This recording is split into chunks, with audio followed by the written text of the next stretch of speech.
In any way you want to explain it, that you, in fact, are not the Crow, but the character of the Crow is different from who you are, even though you're the movie. No, in fact, I am undead. Yeah.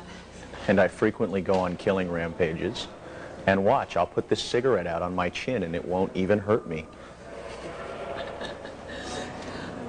So, I mean, this is a behind the scenes. We're not going to go too much into what the film is actually about. Thank God. Sort of, like, the elements of the film, like, so your character, it's Eric, right?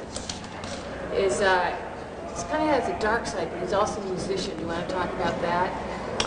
Well, the interesting thing about this character to me is that you're dealing with a guy who's literally been pushed to the limits of his own sanity, you know.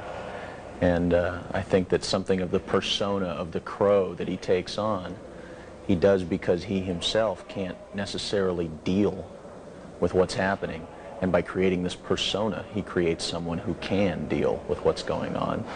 And I just want to say that I really love playing with Axel, and I'm really looking forward to our upcoming concert tour. Lollapalooza 85, right?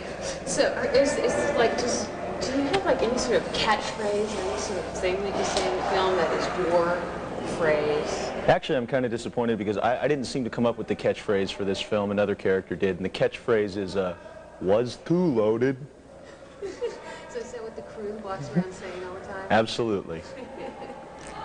So, are they rolling, or are they rehearsing? Are they rolling? No. Oh, okay, as long as we're good. So have you, tell me about the comic book aspects. Have you ever read the comic book before? What came first? You're reading the script and reading the comic book. I read the script first, but the comic book is wonderful. It's out in a graphic novel edition right now. There's 3 graphic novels. Contains all 6 issues of the comic book, and it's a very pure work. The writer's been out on the set a lot, and I've gotten a chance to meet him. You wouldn't necessarily bring him home to dinner with your mother, and I think he'd like me to say that about him. But it really is a very pure work. It came from some experiences of his own. And an interesting thing that I like about it is it's essentially a story about a man and a woman who are victims of a terrible crime. And the man gets a chance to come back to try and seek justice, which is something that you just read the news or look around and often does not happen. And it's very satisfying in that way. It's true, but sort of classic comic book crime-fighting vigilante usually comes from the victim. Are you playing a vigilante? Well, in a sense, but oftentimes a vigilante seems to be trying to cure some social ill or fight some larger thing, you know. And thematically, I think the film probably will get into exploring that, but it's a very personal story. Eric's trying to come back and take vengeance for something that was done to the woman that he loved. Right now, what's going on in the film with the scenes that we're filming today? And if you sort of describe where it comes in the film and what it means? Well, it means I'm wearing a bulletproof vest right now. And I just got shot 20 times.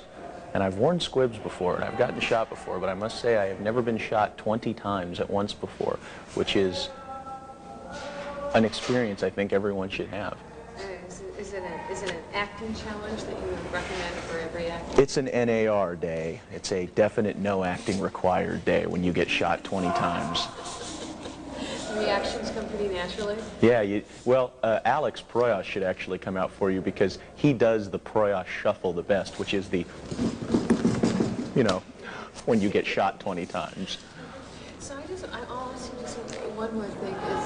What's it like being signed for 3 pictures by Ed Pressman, knowing what happened to Arnold Schwarzenegger? Well, what did Ed do to Arnold Schwarzenegger that I don't know about? Little box on his desk. No, I mean, are you excited about the prospect? I'm excited about the film. You know, the concept that there's a possibility of doing a couple more pictures. You know, that at a dime will get me half a phone call. You know. I know. Believe it when you see it. Yeah. But so do you think The Crow's going to be like a franchise? Is it something? Are we going to see Crow 18? Do you think the story has? I hope not. It's a very self-contained story. Like I said, it comes from the graphic novel, and it really is a pure work. And once it's over, I mean, I haven't, even begun to think about what Crow 18 would be. I just hope we shoot it someplace warmer. But can you talk just briefly about shooting in the cement factory and what it's like? It's cold. It's very cold. We were shooting during the blizzard of '93. We were outdoors with no shirt, or I was outdoors with no shirt and no shoes on.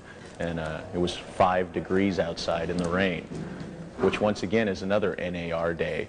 You don't have to work real hard to figure out what you ought to do when it is 5 degrees outside.